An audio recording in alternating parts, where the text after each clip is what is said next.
Russian President Vladimir Putin said in a rare interview released on Thursday that Moscow has no interest in expanding its war in Ukraine to other countries, though he said he will fight for the country's interests to the end.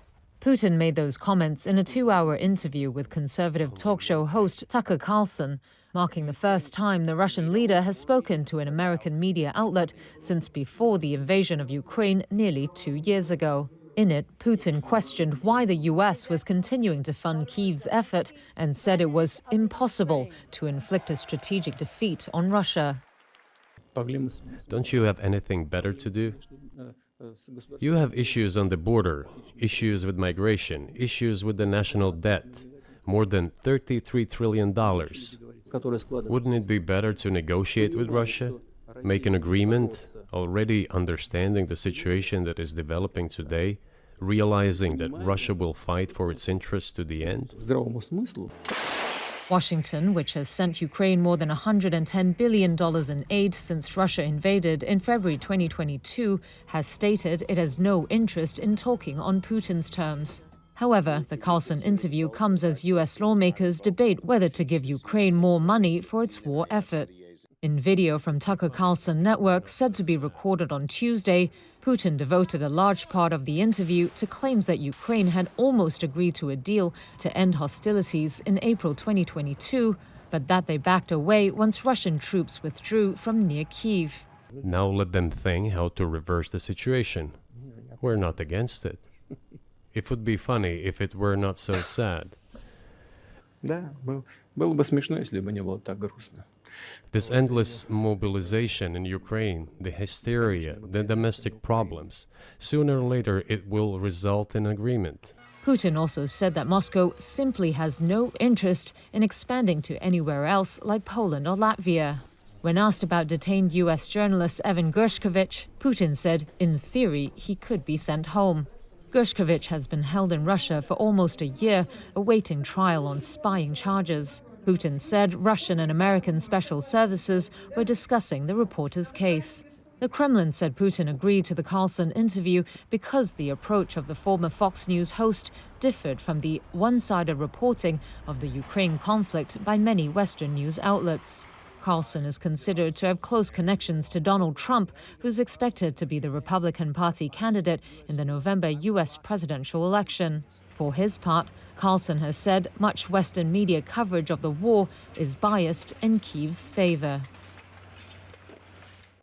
Do you think NATO is worried about this becoming a global war or a nuclear conflict? At least that's what they're talking about. And they're trying to intimidate their own population with an imaginary Russian threat. This is an obvious fact. And thinking people, not Philistines, but thinking people, analysts, those who are engaged in real politics, just smart people, understand perfectly well that this is a fake. They're trying to fuel the Russian threat. The threat I think you're referring to is a Russian invasion of Poland, Latvia, expansionist behavior. Can you imagine a scenario where you sent Russian troops to Poland?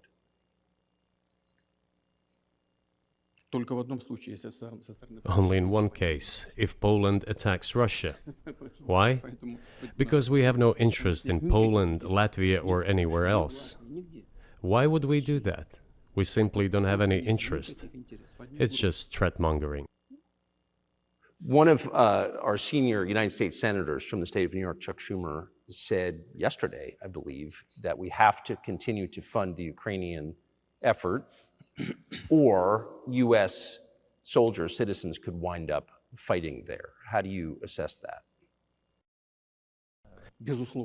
Well, if somebody has the desire to send regular troops, that would certainly bring humanity to the brink of very serious global conflict.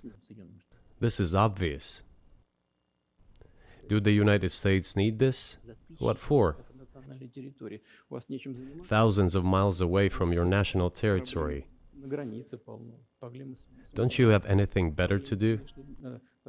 You have issues on the border, issues with migration, issues with the national debt, more than $33 trillion. You have nothing better to do, so you should fight in Ukraine? Wouldn't it be better to negotiate with Russia, make an agreement, already understanding the situation that is developing today, realizing that Russia will fight for its interests to the end? And realizing this, actually return to common sense, start respecting our country and its interests, and look for certain solutions.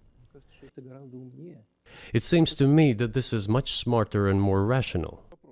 The question is, do they want it or not?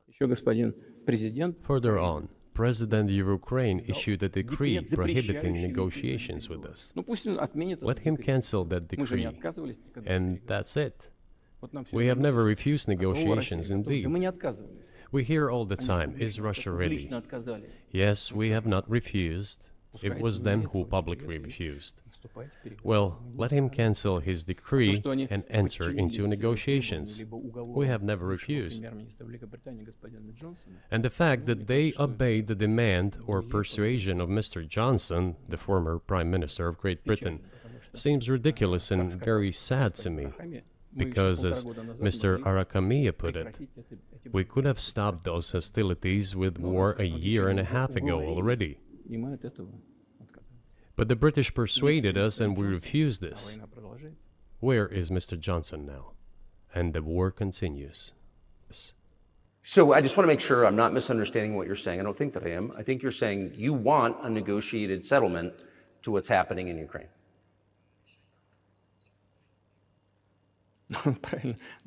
Right. And we made it. We prepared a huge document in Istanbul that was initialed by the head of the Ukrainian delegation. He affixed his signature to some of the provisions, not to all of it. He put his signature and then he himself said, we were ready to sign it and the war would have been over long ago, 18 months ago. However, Prime Minister Johnson came, talked us out of it, and we missed that chance.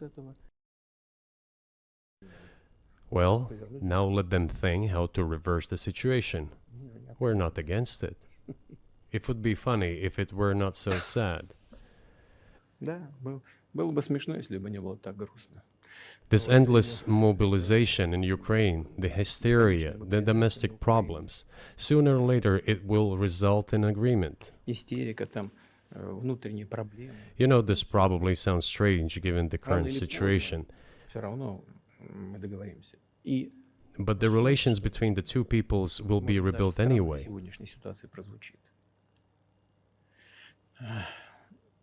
It will take a lot of time, but they will heal. Do you think it's too humiliating at this point for NATO to accept Russian control of what was 2 years ago Ukrainian territory? Up until now, there has been the uproar and screaming about inflicting a strategic defeat on Russia on the battlefield. Now they are apparently coming to realize that it is difficult to achieve, if possible at all. In my opinion, it is impossible by definition. It is never going to happen. It seems to me that now, those who are in power in the West have come to realize this as well.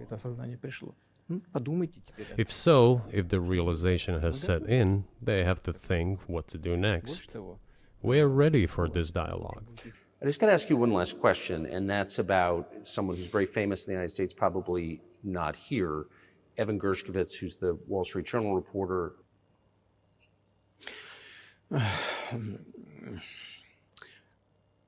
Мы столько сделали жестов доброй воли, что, мне кажется, мы исчерпали все лимиты. We have done so many gestures of goodwill out of decency that I think we have run out of them. Ни разу не ответил. We have never seen anyone reciprocate to us in a similar manner. However, in theory, we can say that we do not rule out that we can do that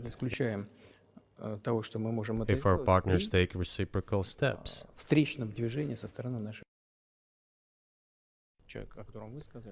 I do not rule out that the person you refer to, Mr. Gershkovich, may return to his motherland.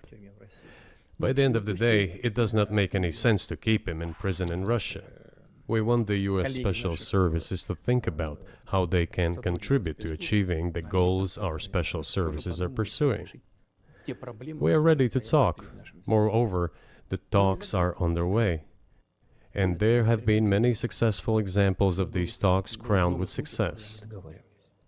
Probably this is going to be crowned with success as well. But we have to come to an agreement.